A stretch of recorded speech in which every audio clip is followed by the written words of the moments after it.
लोग जान तो गए होंगे कि अब हमने क्लास 11th के अकाउंट्स के लिए जो सीरीज है वीडियोस बनाना वो चालू कर दिए हैं। हमने इसके फर्स्ट वाले पार्ट पे बहुत ही अच्छे से अकाउंट्स, अकाउंटिंग, बुक कीपिंग, ये जो तीनों नाम है इनके बहुत अच्छे से मीनिंग समझा, कॉन्सेप्ट समझा, डेफिनेशन पढ़ी। अब हम ये जो हमारा सेकेंड पार्ट है इसमें उसके आगे का वीडियो कवर करेंगे। जो वीडियोस मेरी आने वाली है 800 मिनट की ही आएंगी।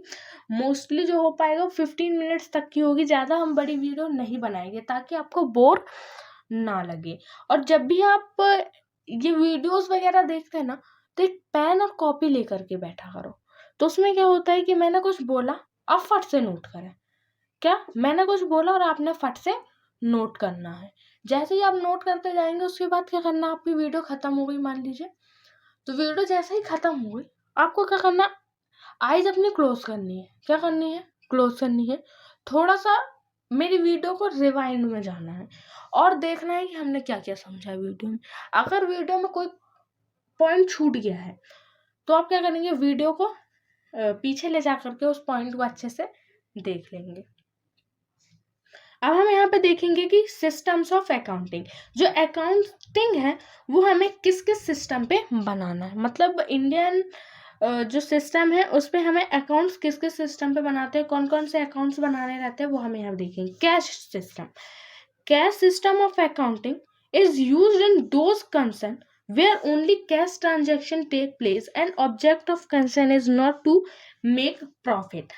क्या होता है कि कैश सिस्टम में जो हम अकाउंट्स बनाते हैं उधर पे सिर्फ हम कैश ट्रांजैक्शन करते हैं, इसके बाद हम वहां पे और कोई भी ट्रांजैक्शंस नहीं करते। The objective of concern is not to make profit, वहां पे जो हमारा ऑब्जेक्टिव है वो प्रॉफिट कमाना नहीं होता। Single entry system, under this system in case of some transaction only one aspect is recorded while in case of under transaction।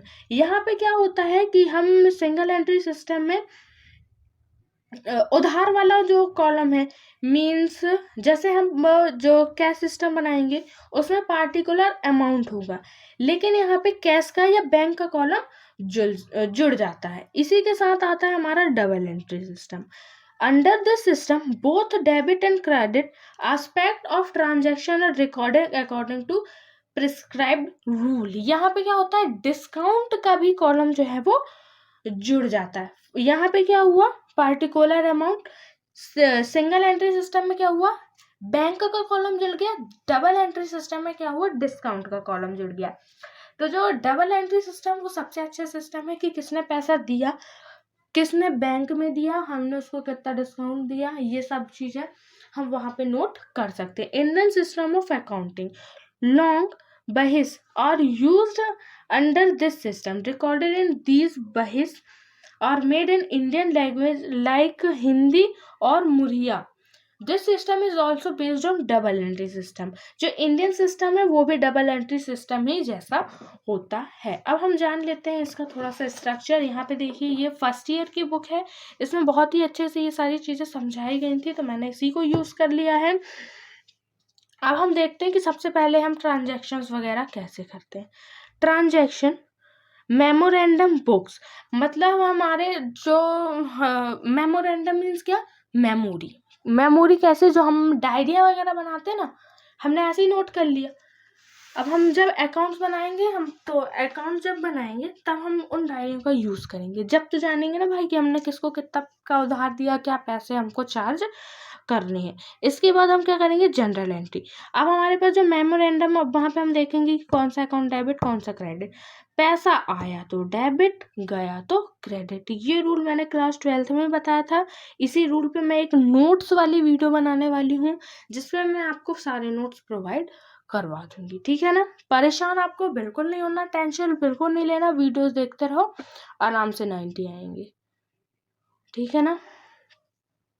अब जनरल एंट्री, अब जनरल एंट्री जब हम बनाएंगे तो उसमें हमें cash book, purchase book, purchase return book, sales return book, ये जब हमारे पास यहाँ पे बुक्स सब्सिडायरी का जो चैप्टर है उस पे हम ये सारी चीज़ें पढ़ेंगे तो यहाँ पे हमें ज़्यादा भी डिटेल जाने की ज़रूरत नहीं है। बस आप समझ लीजिए कि मेमोरेंडम के बाद हमें जनरल, जनरल के बाद हमें लेज़र। अब लेज़र जब बन गया तो उसके आगे अभी हमें और क्या बनाना पड़ेगा, क्यों? क्योंकि लेजर तो हमारा फाइनेंशियल होता नहीं है।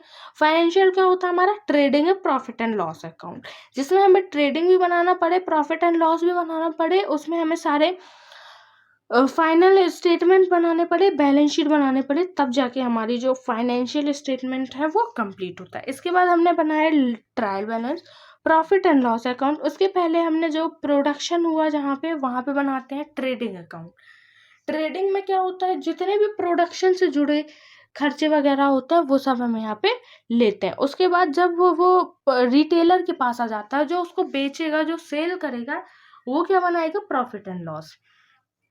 उसके बाद बनेगा बैलेंस शीट, फाइनल अकाउंट। यही है हमारा फाइनल अकाउंट, इसी को कहेंगे एनालिसिस ऑफ फाइनल अकाउंट। इसके बाद है यहाँ पे डिफरेंस, जो कि आप पढ़ लेंगे, क्योंकि मैंने आपको ये सारे कॉन्सेप्ट फर्स्ट वीडियो में बता दिए हैं।